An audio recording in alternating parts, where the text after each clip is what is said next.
नमस्कार, आप देख रहे हैं पंजाब केसरी टीवी। लगातार सरकार की ओर से नोट बैन के फैसले को सही बताया जा रहा है, लेकिन वहीं इसके विपरीत देश में हंगामा मचा हुआ है। लोग कैश की किल्लत से जूझ रहे हैं। वहीं विपक्षी पार्टियां इसे सही कदम तो बता रही हैं, लेकिन साफ तौर पर कह रही हैं कि कहीं ना कहीं इसके एग्जीक्यूशन में बहुत जल्दबाजी दिखाई गई, कहीं ना कहीं वो लूज पोल छूट गया है। इस पर बात करने के लिए हमारे साथ आज मौजूद हैं सीपीआई लीडर सीताराम येचुरी। तो बात करते हैं उनसे और जानते हैं कि आखिर वो इस कदम को कितना ठीक मानते हैं।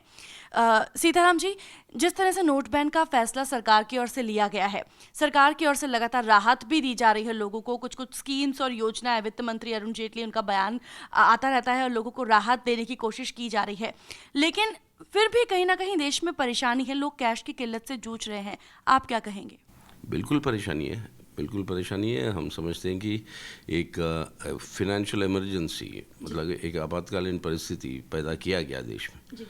और जिस मकसद से ये काम किया गया नोटबंदी की, वो चार जो कारण बताए प्रधानमंत्री महोदय ने कि आपके काला धन, आपके आतंकवादियों को जो पैसा दिया जाता है, या भ्रष्टाचार, या आपके काउंटरफीट करेंसी, नकली नोट, इसके ऊपर पाबंदी लगाने के लिए इन चारों में से कोई भी इस कदम से जो है वो हासिल नहीं होंगे जी।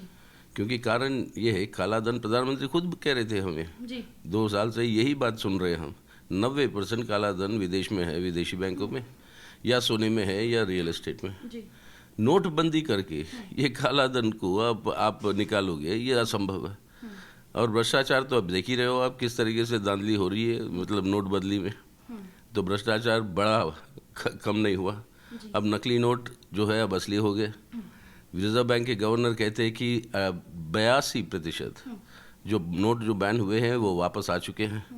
30 दिसंबर तक ये अनुमान है कि जितने नोट बैन किए गए उससे ज़्यादा पैसा बैंकों में आएगा। मतलब क्या?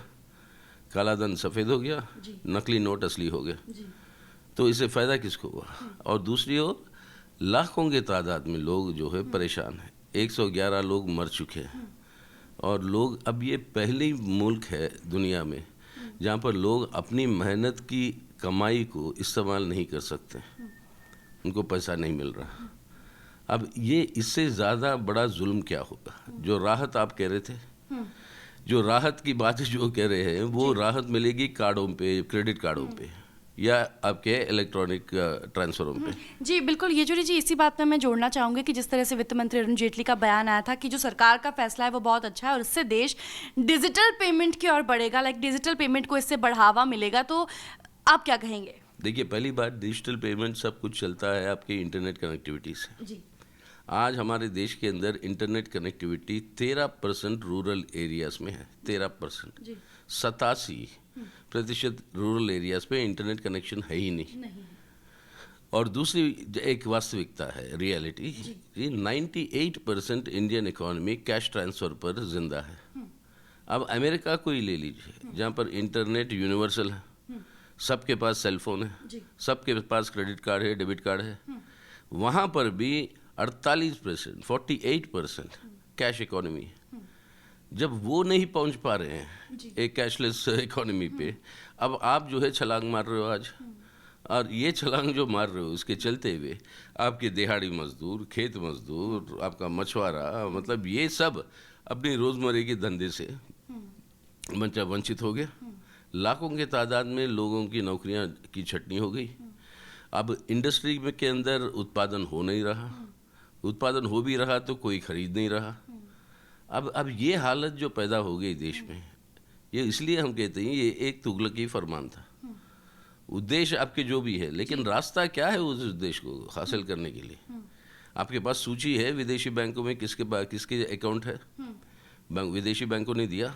सुप्रीम कोर्ट ने कहा उस सूची को अब मतलब पब्लिक करिए, किया नहीं सरकार। सुप्रीम कोर्ट से कहा कि हम आपको बंद लिफाफे में देंगे। अरे उनके ऊपर कार्रवाई करो ना, जो आप खुद कह रहे थे कि काला धन वहाँ पे है, तो उनके ऊपर कार्रवाई करो। लेकिन नहीं, तो ये नहीं है रास्ता जिस तरीके से वो चारों मकसद हासिल करना चाहते हो, ना ये है रास्ता कैशलेस इकोनॉमी पे जाने के लिए। जी सीताराम जी, एक और बात मैं कहना चाहूँगी, जिस तरह से प्रधानमंत्री नरेंद्र मोदी ने कहा कि हमारा ये फैसला यानी कि सरकार का ये फैसला बहुत ही अच्छा है, लेकिन परेशानी उन्हें हो रही है जिनके पास ब्लैक मनी है, जो ईमानदार है वो लोग इस फैसले से खुश हैं और सरकार का समर्थन कर रहे हैं, और जो लोग विरोध कर रहे हैं वो भ्रष्टाचारी हैं। आप इस पर क्या कहेंगे? अगर वो कहते हैं कि खेत मजदूर भ्रष्टाचारी है, अगर वो कहते हैं कि मछुआरे हमारे भ्रष्टाचारी है, अगर वो कहते हैं कि लाखों के तादाद में जो लोग अपने डेली वेजेस पे जो काम करते हैं, करोड़ों लोग हमारे देश के अंदर जिंदा रहते हैं, रोज़ सुबह एक जगह पर इकट्ठा होते हैं हर कस्बे में, कि कौन कॉन्ट्रैक्टर रखे कौन सा काम देगा उनको दिन के दिहाड़े के लिए।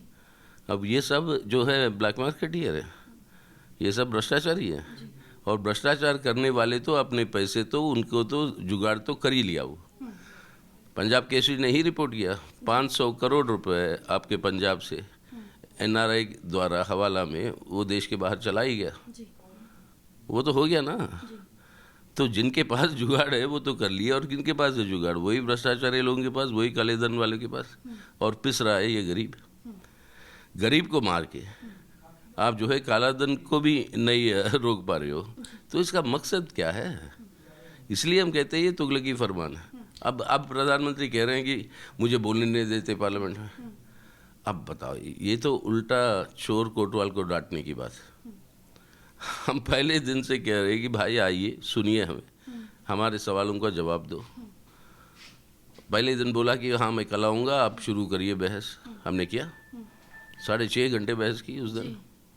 वो आए नहीं अगले दिन, तो उसलिए रुक गए बहस। तीसरे दिन आए तो मनमोहन सिंह साहब बोल गए, और मनमोहन सिंह को सुन लिया, उसका भी जवाब नहीं दिया, और वो चले गए, और उसके बाद फिर नहीं आए। तो अब बहस कैसे होगी? सीताराम जी, इसी बात पर मैं जोड़ना चाहूँगी कि 16 नवंबर से ये विंटर सेशन जो है शुरू हुआ है, 16 दिसंबर तक चलना है। आज 11 तारीख हो गई है, केवल 5 दिन बचे हैं और अब तक एक भी सिटिंग प्रॉपरली नहीं हो पाई है। टोटल 22 सिटिंग्स होनी है। तो क्या इससे लगता नहीं है कहीं ना कहीं कि ये जो सेशन है ये संसद के इतिहास में शायद काले सेशन के नाम से मशहूर हो जाएगा, क्योंकि एक बार भी कोई भी प्रक्रिया पूरी तरह से नहीं हो पाई है, हर बार हंगामे के बाद कार्रवाई स्थगित हो जाती है। इससे भी बड़ा एक काला सेशन था कुछ साल पहले, याद होगी आपको, 2G स्कैम जो हुआ था। उस समय एक भी मिनट नहीं चली विंटर सेशन। हाँ, और उस समय बीजेपी थी विपक्ष में, करवाया था उन्होंने ये काम। लेकिन आज ये सेशन अगर नहीं चल रही है तो उसके बारे में सोचिएगा। हमारा ये मानना है कि ये सेशन इसलिए नहीं चल रही है प्रधानमंत्री की वजह से। 16 नवंबर को सेशन की शुरुआत होनी थी। हमें राष्ट्रपति महोदय से समन आ चुके थे। एक बार समन आ गया तो ये माना जाता है कि पार्लियामेंट का सेशन शुरू। 8 नवंबर से पहले समन आए, तो 8 नवंबर को प्रधानमंत्री को बाहर बयान क्यों देना था? जब पार्लियामेंट की सेशन आ रही है, कायदा यही है कि पार्लियामेंट में कहते ये बात। अब बाहर कह दिया एक हफ्ते पहले, और पार्लियामेंट की सेशन को चलने नहीं दे रहे हैं। तो अगर कोई गलती अगर आप पॉइंट आउट करना चाहते हैं तो वो गलती जाती है उन्हीं के दरवाजे पे। तो ये अगर ये सेशन डिसरप्ट हो रही है तो उसका पूरा का पूरा जिम्मेदारी प्रधानमंत्री और सरकार पे है। शुक्रिया येचुरी जी हमारे साथ बात करने के लिए। तो ये थे CPI लीडर सीताराम येचुरी, जिन्होंने नोट बैन के फैसले को सरकार का तुगलकी फरमान करार दिया। उन्होंने कहा कि बेशक ये फैसला चाहे अच्छा हो, चाहे देश की अच्छाई के लिए ये फैसला लिया गया हो, लेकिन जिस जल्दबाजी से ये फैसला लिया गया उसके बाद ये तुगलकी फरमान जैसा लगता है, जिससे भ्रष्टाचारियों को तो बढ़ावा मिल रहा है लेकिन देश की गरीब जनता पिस रही है। तो आप देखते रहिए पंजाब केसरी TV।